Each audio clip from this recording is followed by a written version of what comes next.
এই নাও কুকুরের গোশ। এই গোশ বাইজিৎ ভাইয়ের বাড়িতে দিয়ে আসবে আর বলবে আজকেই যেন এই গোশ রান্না করে খায়। আচ্ছা ঠিক আছে।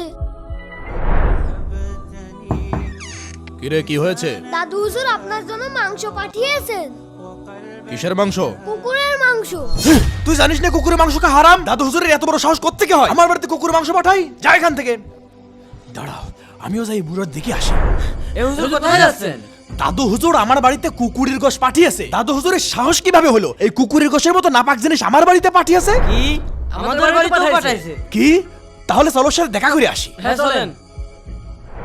এই দাদু হুজুর, দাদু হুজুর বাইরে হয়ে আসো। কি হয়েছে? তোমার সাহস কত বড় এই নাপাক জিনিস আমার বাড়িতে পাঠাইছো? তুমি জানো না কুকুরের গোশ খাওয়া হারাম? তুমি যে মুখে এত বড় বড় দাড়ি রেখে রমজান মাসেও সুদি কারবার করো তখন হারাম হয় না? এই কুকুরের গোশ খাওয়া যেমন হারাম, সুদ খাওয়াও সেরকম হারাম। সুদ খেতে ঘৃণা লাগে না, কুকুরের গোশ খেতে ঘৃণা লাগে। তা না হয় বুঝলাম, আমি তো আর সুদ খাইনি। আমার বাড়িতে কুকুরকে সরাই লেগে। তুমি সুদ না খেলে কি হবে? তুমি যে ঘুষ খাও, ঘুষ খাওয়া কি হালাল? ঘুষ খেতে ঘৃণা লাগে না, কুকুরের গোশ খেতে ঘৃণা লাগে। সুবিধাবাদ জিন্দাবাদ, তাই না?